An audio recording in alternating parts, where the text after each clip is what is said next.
Hello mes petites glaces au maroilles, j'espère que vous allez bien. Je suis si contente de vous retrouver aujourd'hui pour une nouvelle vidéo qu'il me tardait de tourner puisque nous allons y discuter, y explorer ensemble tous les titres de la rentrée littéraire qui me font envie. Je suis presque tentée de vous dire de brûler votre carte bleue, de désactiver votre compte PayPal ou toute autre façon d'acheter des livres parce que cette année il y a un excellent cru de sorties qui s'étale entre mi-août et fin novembre. Croyez-moi, vous allez avoir envie d'acheter beaucoup de choses. On y va quand même? C'est parti! On va commencer avec un titre qui est déjà disponible puisqu'il est sorti le 13 août. Il s'agit de la nouvelle création originale du nouveau roman graphique signé par Jen Wang, Ash's Cabin, au sein duquel nous allons suivre Ash, une ado qui se sent très seule et incomprise puisque ses parents vivent leur vie sans se poser la moindre question quant à l'avenir de la planète, quant aux conditions climatiques de plus en plus difficiles. Pareil pour tous ses amis, tous les gens de son âge qui l'entourent.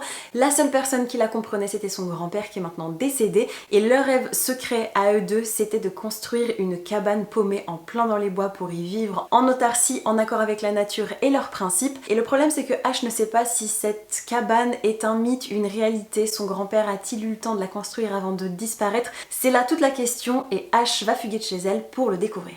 Jen Wang, je ne vous la présente plus, j'adore son travail, j'ai conservé ses deux titres favoris bien précieusement dans ma bibliothèque et je suis convaincue qu'un tel résumé couplé à ses dessins va faire des merveilles. Sorti en date du 14 août, donc déjà disponible et déjà unboxé avec vous sur Instagram, il s'agit de You Again, signé par Kate Goldbeck et publié aux éditions Hauteville directement en format poche. Ce roman, c'est une histoire d'amour, mais plutôt d'amitié d'ailleurs, puisque c'est un clin d'œil totalement assumé à quand Harry rencontre Sally, et on va y suivre Josh et Harry, deux personnalités totalement opposées qui ne peuvent pas se supporter, mais qui, au fur et à mesure de leur rencontre et des turpitudes de l'existence, vont finalement réussir à trouver un terrain d'entente et à construire un lien d'amitié très fort. Après, de l'amitié à l'amour, il n'y a qu'un pas qu'on est parfois désireux ou désireuse de franchir. Si vous avez mis les pieds en librairie dernièrement, vous ne pouvez pas être passé à côté de Gaël Faye, son tout nouveau roman, après qu'il ait tout arraché, tout gagné, tout remporté, tout balayé sur son passage avec Petit Pays. L'auteur et artiste revient avec un tout nouveau roman qui se passe au Rwanda. Et croyez-moi, avec sa maîtrise des mots, des émotions et de la musicalité, je pense que Jarakanda va frapper au moins aussi fort que Petit Pays.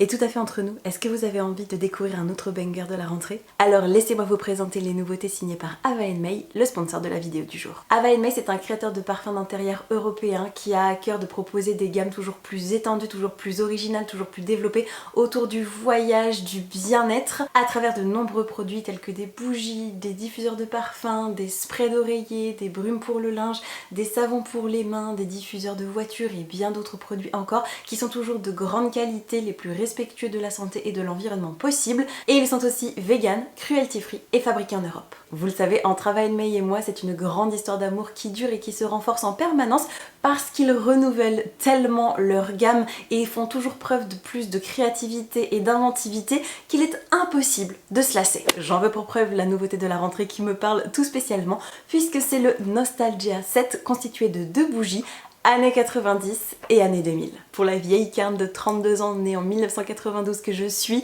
ce set est tout indiqué, il me replonge directement en enfance, dans ma préadolescence avec des coiffures bizarres, avec les boys bands, les VHS, les Game Boy, les baladeurs CD, le magazine Jeune et Jolie ou Witch Mag, bref, tout ce qui a bercé mon enfance, mon adolescence, mon imaginaire sont concentrés dans deux bougies à la cire de soja naturelle qui me font revivre tout ce tourbillon d'émotions, d'amour et de nostalgie sans avoir même besoin de quitter mon fauteuil de lecture. La bougie 1990 a été imaginée et réalisée avec des effluves de fleurs d'oranger, de musc et de pêche pour un ensemble très discret mais dynamique qui me replonge directement à l'âge avec des couettes où tout était simple, où tout était facile, où tout était doux, parfait pour injecter un peu de douceur et de lâcher prise au moment de la rentrée, période qui peut être particulièrement stressante. Et on fait un léger bond dans le temps avec la bougie des années 2000 qui me vont Britney Spears et le jus de fruits, c'est en tout cas ce qu'elle me rappelle avec ses tonalités de litchi, de mangue et de vanille.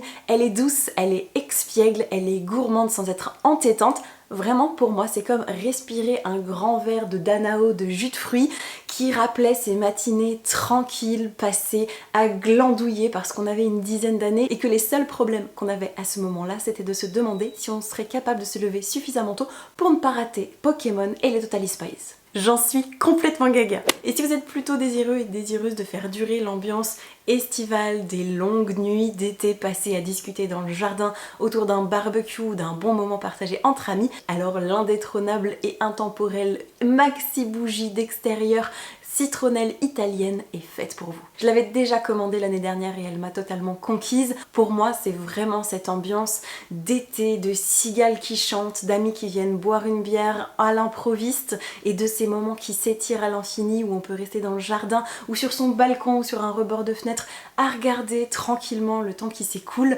accompagné d'une belle bougie qui délivre des arômes de citronnelle, de vanille et de safran, quelque chose de discret, de présent, qui rappelle aussi un petit peu au passage l'esprit anti-moustique que nos parents nous mettaient sur la peau pour essayer de nous protéger des piqûres quand on était petit. J'adore cette bougie, pour moi c'est l'été en pot. Alors si comme moi vous avez envie de prolonger l'été ou de vous replonger tête la première dans votre enfance, je vous invite à utiliser le code promo Pradago qui va vous permettre de bénéficier de moins 55% de réduction sur l'ensemble du site et d'avoir au passage une mini bougie offerte. Alors encore un grand merci à Vinemay pour leur confiance et c'est reparti pour les livres de la rentrée littéraire. Autre autrice virtuose de la plume à nous offrir un nouveau roman pour la rentrée littéraire, il s'agit de Carole Martinez qui a sorti le 15 août dernier Dors ton sommeil de brute, qui nous raconte l'histoire d'une femme qui a quitté son mari violent et qui a pris sa petite fille sous le bras pour essayer de l'extraire de cette situation familiale très douloureuse, très complexe et très toxique.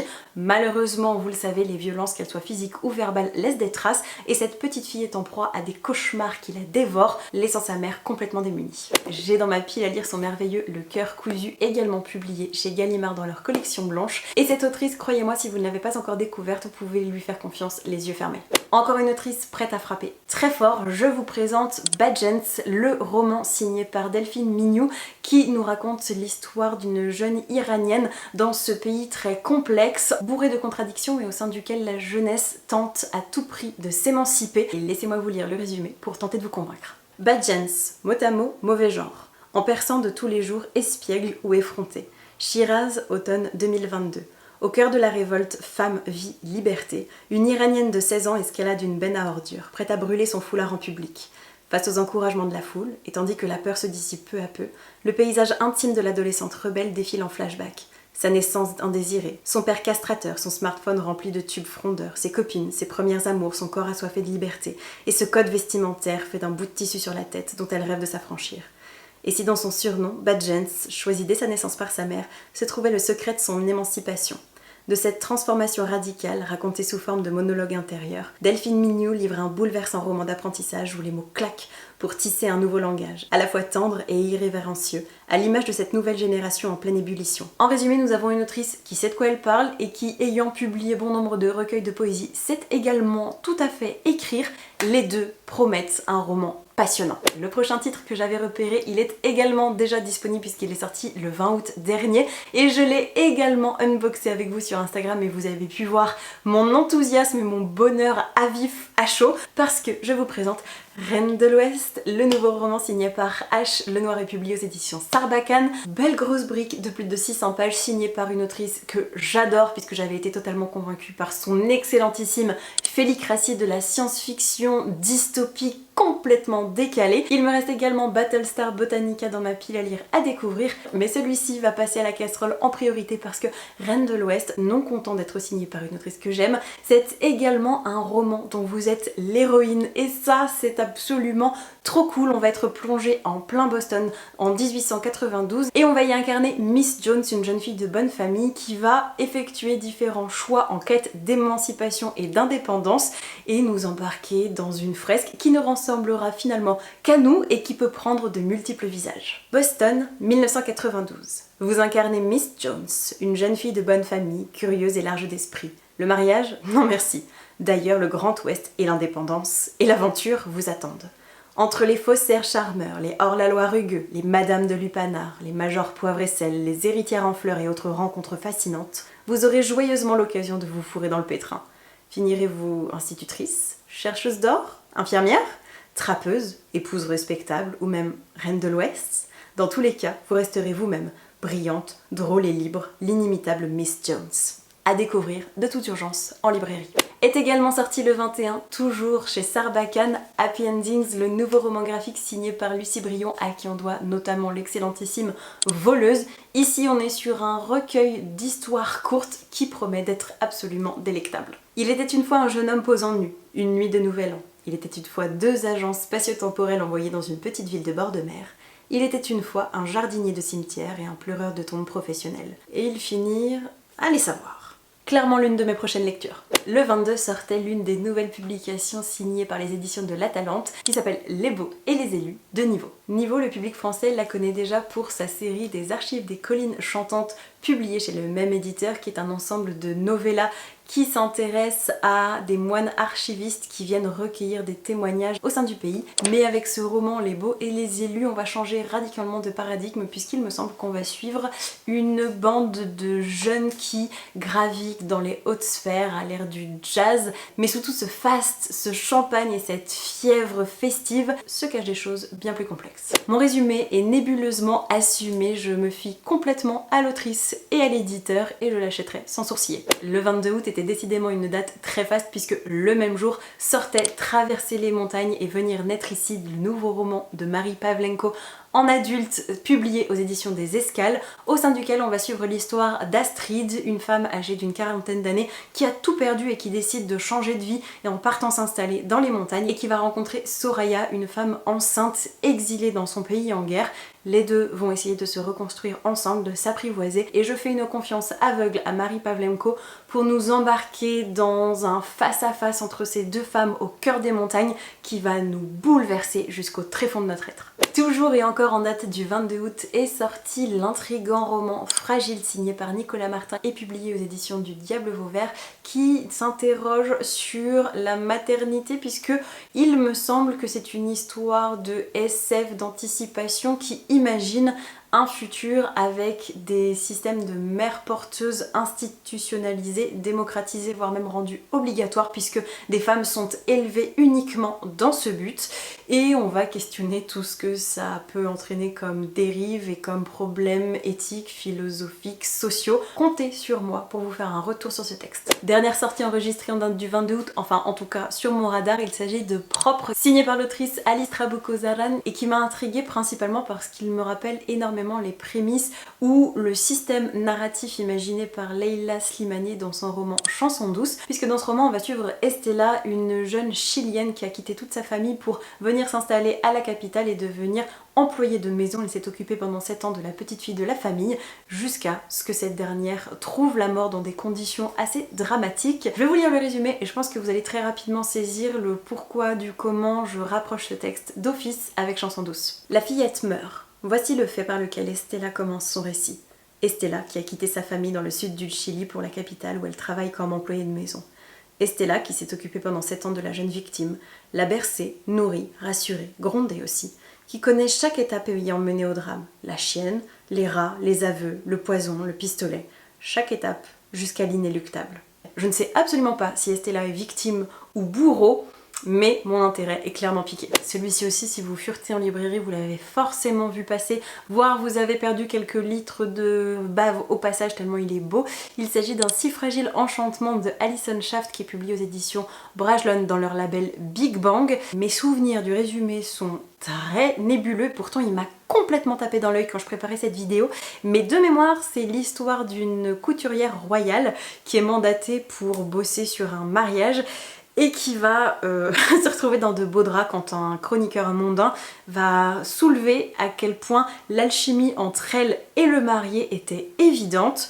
Je crois que c'est à peu près tout ce dont j'avais besoin de me souvenir, mais vous me dites magie liée à la couture, des complots de cour, le tout signé par Alison Shaft à qui on doit un autre roman très chouette qui traîne dans ma wishlist depuis longtemps. Il n'en fallait pas plus pour titiller ma curiosité. Nous passons maintenant aux publications à venir et on commence dès la semaine prochaine avec le 28 août et le roman Sorry Business qui est signé par Jean-François Chabat et publié aux éditions du Rouergue. Tout ce dont je me souviens à propos de ce roman, c'est qu'on va suivre deux amies, deux jeunes femmes qui sont en plein road trip en vacances en Australie, qui vont débarquer dans le bush, pensant vivre les meilleures vacances de leur vie. Sauf que dans ces si grands espaces, il n'y a pas seulement de bonnes âmes et des cactus qui les attendent au tournant. Qui est partant pour un bon thriller ado qui se déroule en Australie et publié aux éditions d'Urwerg?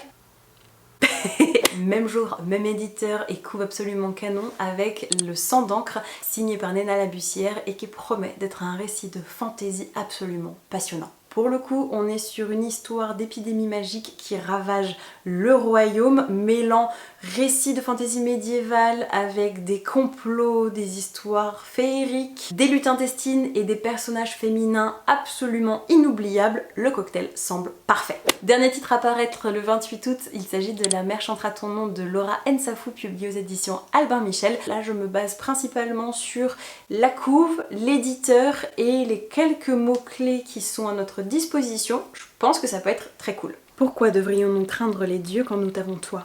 Sur l'île de Gorée, Ino rencontre Salif, un mystérieux pêcheur qui la séduit avant de disparaître. Peu après, la jeune femme découvre un corps échoué sur le sable. Elle a l'intuition qu'un secret lié au pêcheur, et dépassant les lois humaines, se cache derrière ce meurtre. Débute alors pour Ino une quête de ses origines au cœur de l'invisible. Elle devra choisir entre son humanité et ses pouvoirs, entre les deux hommes qui l'aiment, et affronter les divinités qui pourchassent sa lignée depuis la nuit des temps. Une romance sombre et envoûtante au pays des djinns et autres créatures fantastiques du Sénégal. Parfois, il faut savoir plonger aussi dans l'inconnu. Et je le mentionne comme ça, en passant au détour de la conversation. Si jamais vous êtes comme moi et que vous suivez la saga assidûment, sachez que le tome 11 d'Isabella Bird de Taiga Sasa, publié aux éditions Kiyun, sort le 29 août. Je suis personnellement très hypée par cette info. Allez, on attaque septembre. Et croyez-moi, il y a du boulot. On attaque avec une sortie de fantasy young adulte francophone publiée aux éditions Hachette avec La tisseuse de mélodie qui sort donc le 4. Roman au sein duquel la musique a tous les pouvoirs et nous allons suivre une jeune prêtresse du destin qui s'appelle Shona qui a pour responsabilité de tisser des mélodies qui permettent de nouer les fils du destin jusqu'au jour où elle va se rendre compte qu'une de ses actions pourrait avoir pour conséquence la chute de l'Empire, ce qui va lui mettre d'autorité le doigt dans un engrenage infernal dont elle ne pourra peut-être jamais s'extirper. En dépit de ma lassitude toujours plus grandissante pour les récits young adultes, j'avoue que je surveille quand même toujours les publications francophones signées par Hachette parce qu'il y a eu de très belles surprises au fil des années. Je pense notamment à l'excellentissime duologie La ville sans vent d'Éléonore de Villepoix ou encore L'arrachement de Judith Bouilloc qui n'était pas exempt de défauts mais quand même très chouette. C'est un label que je suis quand même de près ou de loin depuis des années et La tisseuse de mélodie ne fait pas exception à la règle. Bien sûr, si vous êtes amateur ou amatrice du genre, vous ne pouvez pas être passé à côté de l'info puisque nous allons enfin avoir la traduction française du texte Assistant to the Villain. Ça va sortir sous le label Calix et cette histoire d'une jeune femme qui doit subvenir coûte que coûte aux besoins de son père et de sa sœur et pour ce faire, elle va être embauchée par le plus gros méchant du coin et si son job est déjà assez compliqué comme ça, il se pourrait que les choses deviennent encore plus délicates quand elle se rend compte qu'elle en pince pour son patron. C'est un texte qui a énormément fait parler de lui outre-Atlantique depuis longtemps et j'ai encore une fois beaucoup trop tardé avant de le découvrir dans sa version originale. Maintenant qu'on a une traduction française, je n'ai plus aucune excuse. On va clôturer cette 4e journée de septembre bien chargée avec l'une des dernières parutions signées par les Moutons électriques qui s'appelle Atlas de l'enfer. C'est écrit par Nathan Balingru, je n'ai aucune idée de ce qu'il contient. C'est une maison d'édition française indépendante que j'aime beaucoup, avec toujours des textes denses, profonds, bien construits, parfois assez ambitieux, mais toujours des plumes de qualité, et celui-ci me paraît particulièrement mystérieux et intriguant. Nathan Balingru vous entraîne dans un carnaval infernal, une virée dangereuse dans les profondeurs brûlantes de l'enfer, car l'enfer existe, et il s'est déversé sur notre monde. Depuis l'écran blafard d'un téléphone portable, flottant dans les remous d'un bayou perdu, ou se rassasiant de l'esprit malmené d'un humain, il surgit pour noircir les paysages et corrompre les âmes. Mais que devient l'humain face à l'inhumain? Franchement, je suis incapable de vous dire si c'est un roman, un recueil de nouvelles, je pense que c'est du fantastique, mais mes connaissances s'arrêtent à peu près là. Pour le 5 septembre, j'ai noté seulement 2 titres, dont un manga, à savoir le tome 10 de A Sign of Affection qui va sortir aux éditions Akata. Et le roman qui a piqué ma curiosité, il s'appelle Demi-volée, c'est signé par Chetna Marou et publié aux éditions Nalva. C'est un premier roman qui a raflé bon nombre de prix à l'international et qui nous plonge en plein Londres au cœur d'une famille frappée par le deuil puisque un homme se retrouve seul à devoir élever ses 3 filles adolescentes et c'est comme ça que l'une d'entre elles va découvrir l'univers du squash, ce qui va complètement bouleverser les dynamiques et apparemment c'est un récit très tendre à la fois sur l'esprit sportif mais aussi familial bien entendu et je suis très curieuse de voir ce que ça donne. Le 6 septembre, nous allons pouvoir nous régaler avec la nouvelle parution jeunesse des éditions Ozu qui s'appelle Les Oiseleurs. C'est signé par Camille Noyer et comme pour les Whisperwicks, vous aurez le choix entre une édition brochée ou reliée. Les deux sont signés par l'illustratrice Charlie Bowater dont j'adore le travail, mais ce n'est pas pour ça que je l'ai noté parce que dans Les Oiseleurs, on va suivre une cité au sein de laquelle l'avenir peut être lu et interprété en observant le vol des oiseaux et leur trajectoire. C'est une compétence qu'on peut acquérir et développer au sein d'un collège spécialisé et pour l'intégrer, notre héroïne est prête à tout, même à se travestir. Moi les romans d'apprentissage qui se passent un peu en vase clos dans des collèges, dans des universités, avec des héroïnes ou des personnages qui ont peur d'être découverts, qui ont endossé de fausses identités, un peu la Mulan, vous voyez le genre, et bah c'est tout à fait ma came. Le 11, nous allons pouvoir nous délecter de la nouvelle parution signée par Valérie Perrin qui s'appelle Tata. Il sera disponible aux éditions Albin Michel et nous allons y suivre l'histoire pas banale d'Agnès qui va être contactée en 2010 par la police pour reconnaître le corps de sa tante qui a été enterrée 3 ans auparavant, ce qui est un petit peu confusant. Et quand elle va se rendre chez sa défunte parente, elle va trouver des cassettes audio qui lui sont destinées et qui vont lui permettre peu à peu de découvrir cette personne qui a toujours fait partie de sa vie, qu'elle pensait bien connaître, alors que sans doute pas si bien que ça. Valérie Perrin, je vous ferai pas l'article de ses bouquins, je pense qu'elle a absolument pas besoin de moi pour les vendre, je ne l'ai encore jamais lu d'ailleurs, même si j'ai toujours dans un coin de ma tête l'intention, l'idée de découvrir Changer l'eau des fleurs, mais Tata m'interpelle encore plus pour ce duo intergénérationnel de femmes qui se répondent à travers le temps et l'espace. J'adore ce genre de choses. Petit bond dans le temps en sautant directement à la date du 13 septembre où va sortir plusieurs titres de la nouvelle collection Récif signée par les éditions Argile. J'ai du mal à me décider mais je crois que mon préféré, celui qui a le plus suscité mon intérêt, il s'agit du Bracelet de Jade qui est signé par Mu-Ming. C'est un récit de fantasy qui se passe dans la Chine du XVIIe siècle avec une jeune femme qui va voir sa vie complètement basculer à cause d'un simple bracelet de jade. Et cette collection m'intéresse tout particulièrement parce que Argile se propose de nous offrir des textes courts écrits par des femmes qui nous font voyager dans d'autres univers tout en nous permettant de réfléchir aux nôtres.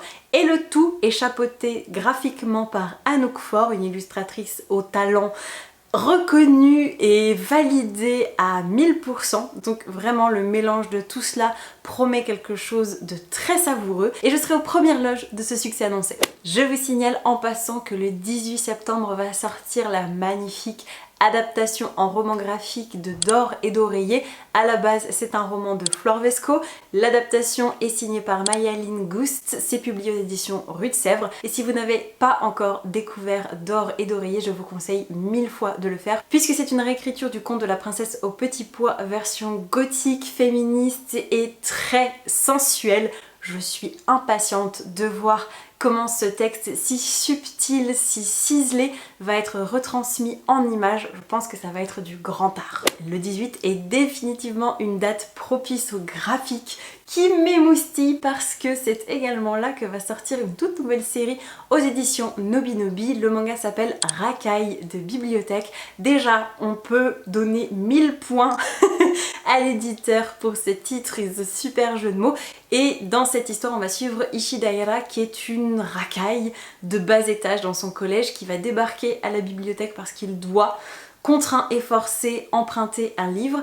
Et contre toute attente, il va se prendre d'intérêt et d'affection pour la bibliothèque, pour les bibliothécaires, pour les gens qui viennent y passer du temps, qui viennent emprunter des livres. Et peu à peu, il va découvrir ce métier dont il ignorait tout, ce qui pourrait lui permettre de faire la paix avec lui, avec les autres et avec sa vie. Franchement, si vous aimez les livres, je pense que vous avez les yeux qui brillent autant que moi à ce moment-là.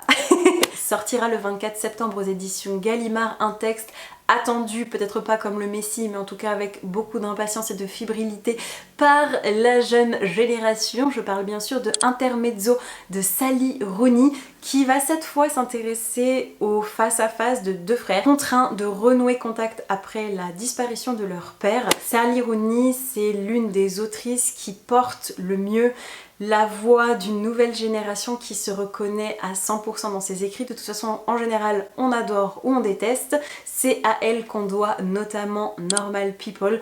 Personnellement, je n'ai lu aucun de ses romans, mais j'ai été transportée et complètement détruite et mal à l'aise et en même temps dévastée et saisie d'émotions par l'adaptation en série qui a été faite. Je la trouve magistrale, dérangeante sur bon nombre d'aspects et pourtant très vraie, très sincère, très honnête et effectivement ancrée dans une réalité et des réflexions et des façons de percevoir le monde qui parleront forcément, nécessairement aux personnes âgées entre, allez, 20 et 35 ans. Et si je me suis notée Intermezzo, c'est que j'aime beaucoup les histoires qui tournent autour du deuil, les tragédies familiales, donc je pense que c'est avec ce texte-là que je vais rencontrer l'autrice. Autre graphique à s'être glissé dans cette liste, il s'agit du 3e tome de Amelia Woods, signé par Morgane Lafille et publié aux éditions Vent d'Ouest. À l'heure actuelle, je n'ai lu que le tout premier tome et ça commence à remonter, donc malheureusement, mes souvenirs sont assez flous. Je crois que c'était une jeune femme scientifique, chercheuse peut-être dans les fonds marins,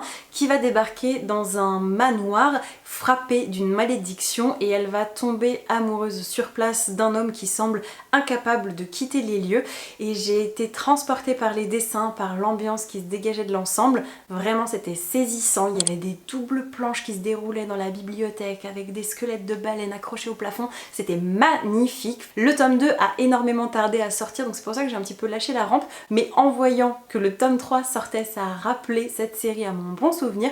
Vous pouvez être sûr que je vais raccrocher les wagons et je vous conseille de jeter un œil. Comme on est souvent hyper gâté au moment de la rentrée par les éditeurs, un autre titre va sortir aux éditions de La Talente, il s'agit de Roi sorcier de Martha Wells, autrice que j'ai découverte cette année avec le premier tome de sa série de novellas de science-fiction qui s'appelle Journal d'un assassin, que je compte bien poursuivre d'ailleurs. Avec Roi sorcier, on est sur un registre totalement différent puisque nous sommes dans le domaine de la fantasy. Outre le fait que j'accorde une confiance de plus en plus aveugle aux publications signées par les éditions de La Talente, Martha Wells est aussi réputée pour produire des textes presque opaques tant ils sont denses et savamment construits, donc je suis très intriguée. Sachez-le. Et croyez-moi, cet enthousiasme débordant va atteindre son paroxysme puisque va sortir au large des villes le nouveau roman signé par Lucie Pierrat-Pajot aux éditions Gallimard Jeunesse, l'autrice à qui on doit l'excellentissime série des mystères de Laris Femme, trilogie à découvrir absolument. Avec Au large des villes, l'autrice délaisse l'Uchronie au profit de la science-fiction d'anticipation puisque dans ce diptyque, nous allons suivre Bunny, 17 ans, qui vit dans une ville poubelle et qui ne rêve que d'une chose, c'est de pouvoir monter sur l'une de ces îles flottantes au sein duquel chacun et chacune se voit doté d'une puce qui lui permet d'intégrer une réalité virtuelle bien plus reluisante que le monde dans lequel il et elle évoluent. Et sa route va croiser celle d'un jeune homme lourdement handicapé qui construit toute sa vie dans cette fameuse réalité virtuelle et dont le destin va basculer quand son compte va être hacké. Récit d'anticipation écologique, réalité virtuelle, Lucie Pierrat-Pajot et Gallimard Jeunesse.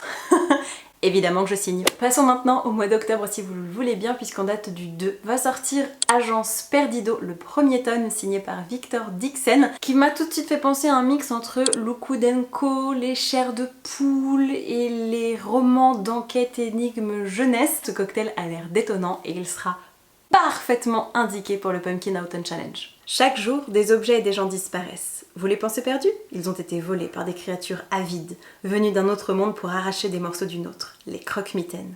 La vie de Lucie bascule quand sa mère disparaît mystérieusement. La jeune orpheline est contrainte de quitter sa campagne et d'aller vivre à New York chez sa tante Doris, qui l'oblige à voler dans les trains pour payer son loyer.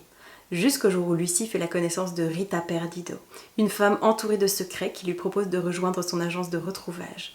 Lucie découvre qu'elle fait partie d'une caste en voie de disparition, les retrouveurs, Depuis la nuit des temps, ces humains ont le pouvoir de pénétrer dans les oubliettes pour en rapporter les objets, les personnes et les souvenirs perdus.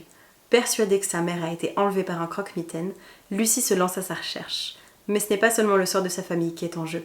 À mesure que s'éteignent les derniers retrouveurs, les croque-mitaines gagnent en puissance et préparent leur effroyable revanche contre la surface. Ça sort bien le 2 octobre aux éditions Bayard Jeunesse. Toujours le 2 octobre, on va pouvoir faire le grand écart et passer à de la romance contemporaine puisque va enfin sortir la version française de The 7 Years Sleep de Ashley Poston. Ça va sortir aux éditions EH. Et ce roman, il est dans ma pile à lire de l'été, je ne l'ai toujours pas lu. Ça fait 2 ans de suite qu'il y a 2 ans de suite qu'il ne passe pas à la casserole et pourtant c'est pas l'envie qui m'en manque parce que j'adore cette autrice. Vous le savez, à chaque fois que je le mentionne, je vous rappelle que j'avais adoré The Dead Romantics, qui à ce jour n'a toujours pas été traduit alors que cette histoire d'amour entre une femme qui vient d'une famille de croque-morts, qui est ghostwriter et dont l'éditeur va revenir la hanter sous forme de fantôme suite à son décès complètement inopiné. Tout était merveilleux, il y avait cette ambiance Gilmore Girl de petit village, beaucoup de réflexions sur la famille, sur le deuil, c'était trop mignon. Je ne comprends pas qu'en France il n'ait pas trouvé preneur, mais bon, au moins sa prochaine parution sort. Là, on est sur une histoire de décalage dans le temps puisqu'une jeune femme loue un appartement dans lequel vit déjà un homme, sauf que les deux habitent à 7 ans d'écart dans l'espace spatio-temporel, ce qui ne va pas les empêcher de tomber amoureux. Apparemment c'est solaire et mignon en diable, donc si vous ne lisez pas en anglais, sachez qu'il arrive en français tout bientôt. Et là, arrêtez tout, si vous étiez en train de vous endormir, essayez d'émerger parce que je vais vous présenter, sans mentir, sans vouloir paraître trop spectaculaire, le roman qui me fait le plus envie dans toute cette sélection, à quelques exceptions près, mais vraiment celui-ci m'interpelle au plus haut point. Il s'agit de Boucher, le nouveau roman signé par Joyce Carol Oates et publié aux éditions Philippe Ray. Le terrifiant récit d'un médecin prêt à toutes les expérimentations dans un asile pour femmes au XIXe siècle, pour se faire un nom dans la recherche médicale.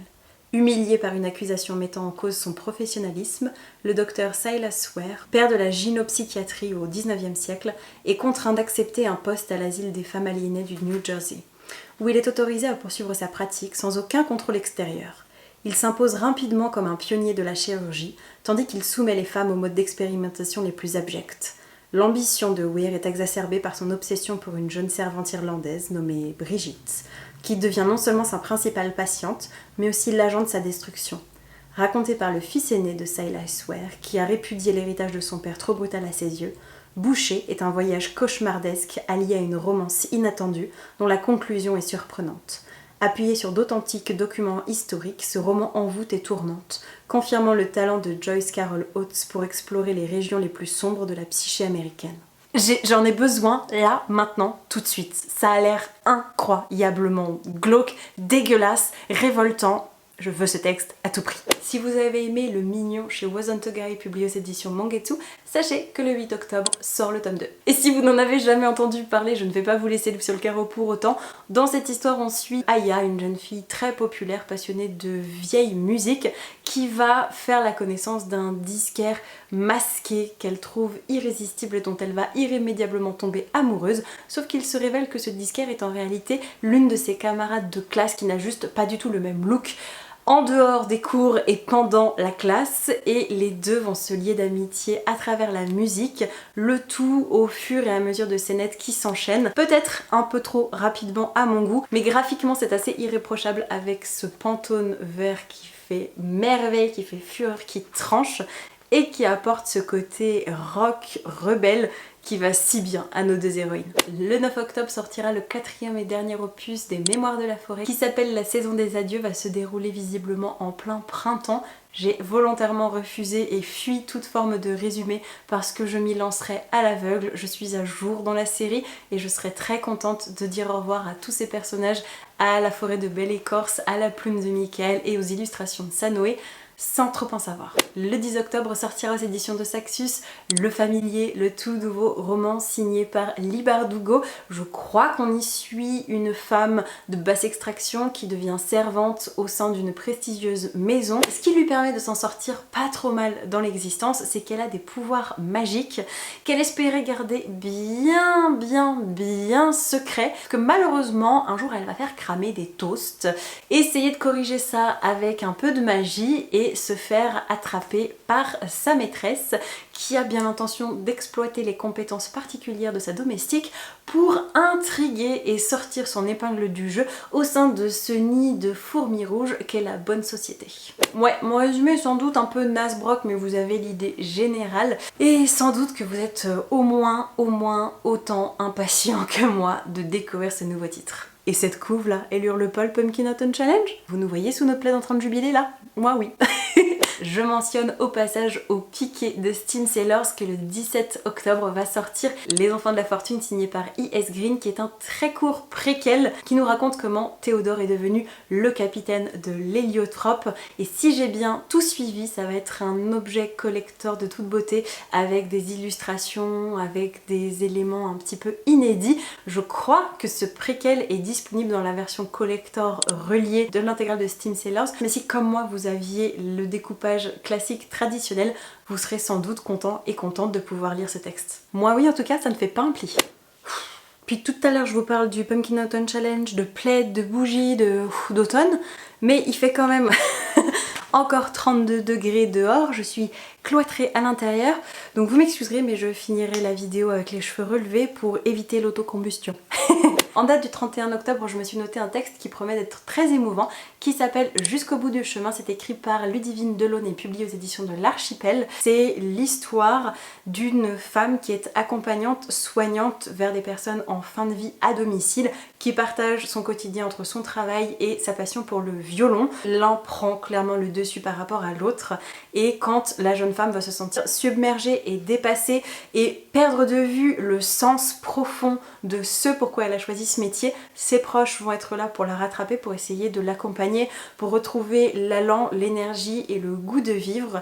Et je suis très intriguée parce que vous savez que les récits patients, soignants, les récits sur la fin de vie, sur le deuil, ce sont des thématiques qui me parlent tout spécialement, qui m'émeuvent, qui me questionnent profondément. Je trouve qu'il y a quelque chose là du mystère de la vie et de ce pourquoi on est là, et du point le plus important et sublime et précieux et le plus complexe de l'histoire de l'humanité, rien que ça. Donc je suis intriguée de voir ce que l'autrice va en faire. Vous me croirez si vous voulez, mais j'ai failli oublier d'intégrer à cette liste un roman de fantasy francophone pour lequel je me damnerai, puisque le 4 octobre sortira le nouveau titre signé par Guillaume Chamanadjan aux Forges de Vulcain, qui s'appelle Une valse pour les grotesques. Guillaume Chamanadjan, il a donné vie avec brio à La Cité de Jemina et surtout à Nox, son héros dans Le sang de la cité, sa double trilogie écrite à 4 mains avec Claire Duvivier. Cette saga, ça a été l'un de mes gros coups de cœur, l'une de mes plus belles rencontres littéraires en 2024.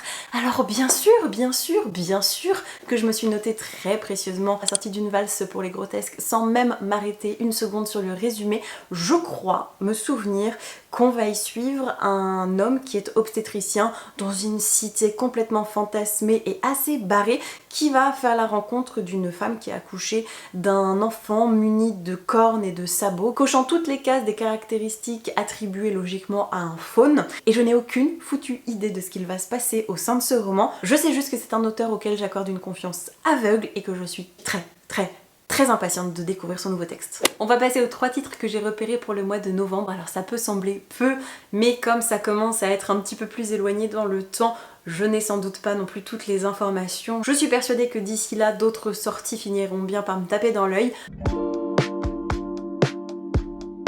Mais pour l'heure, j'ai noté en date du 6 novembre la sortie de Ombreline, le nouveau roman jeunesse signé par Manon Fargeton, qui nous livre une fable mettant en scène Ombreline, une fée du sommeil qui est chargée d'endormir les enfants, de veiller sur leur sommeil, sur leur bien-être, et qui accomplit sa mission avec brio jusqu'à ce qu'elle rencontre Célestin, un petit garçon agité qu'elle n'arrive pas à apaiser. Et pour cause, puisque le garçon vit des choses dramatiques à la maison, dans la mesure où ce texte parle d'inceste. Gros sujet, touchy mais indispensable responsable en jeunesse et je veux voir absolument comment Manon Fargeton gère la chose. Bon, pour la sortie du 7 novembre, à moins que vous viviez dans une grotte sans wifi ou que vous soyez un ermite au Kosovo enfoui sous terre depuis 14 ans, vous ne pouvez pas être passé à côté de la sortie du nouveau roman signé par Christelle Dabos qui s'appelle Nous. Ce sera disponible aux éditions Gallimard Jeunesse et ce sera un récit de fantasy dystopique dont on sait encore assez peu de choses. Je renoue avec mes vieilles amours en vous invitant dans un monde qui a ses propres lois, ses propres possibles, ses propres interdits et de bons vieux baladeurs à piles. Nous est une humanité qui ressemble à la nôtre, à un détail près, et pas des moindres, tout le monde a un instinct, au service de la collectivité. Nous, c'est aussi et surtout l'histoire de Claire, une confidente un peu trop secrète, de Goliath, un protecteur un peu trop casse-cou, et de bien d'autres destinées qui vont se lier à la leur. Et puis dans Nous, tout est parfait. Tout est parfait ? Christelle Dabos, de la fantaisie, les deux seuls arguments dont j'ai besoin pour passer un bon mois de novembre. Et en date du 22 novembre, je me suis noté un petit boys love qui s'appelle Day Off, une romance entre un employé et son boss. Je sais pas dans quelle mesure c'est bien fait, pas problématique, je ne sais pas trop, malheureusement avec les boys love c'est en général quitte ou double. Et j'ai envie de croire que maintenant de plus en plus on va vers des choses qui sont à peu près éthiques et morales, même s'il y a encore des loupés, hein, clairement la morale se casse facilement la gueule et s'écrase sur le pavé fréquemment. Mais écoutez, celle-ci m'a donné envie, on verra bien ce que ça donne et si c'est une sombre horreur, je vous le signalerai au passage histoire que vous ne dépensiez pas votre argent inutilement. Et voilà, c'est sur cette note plutôt demi-teinte que s'achève cette vidéo. J'espère vraiment que ce tour, ce panorama des titres de la rentrée littéraire qui ont su titiller ma curiosité vous aura plu, vous aura intéressé, vous aura permis peut-être de découvrir des titres qui étaient passés complètement à la trappe de votre côté. N'hésitez pas à la compléter avec vos propres recommandations, vos propres coups de cœur, vos propres envies. Sincèrement, je serais ravie de discuter bouquins et de ce qu'on va lire les prochains temps dans les commentaires, donc faites-vous plaisir. Et en attendant de vous lire, eh bien, je vous souhaite comme d'habitude de merveilleuses rencontres de papier et je vous dis à très vite pour la prochaine vidéo. Et bien sûr, avant de se quitter, on adresse un énorme et retentissant merci à tous les Pradouillets et Pradouillettes qui me soutiennent sur Patreon. Merci d'être là. Ciao ciao!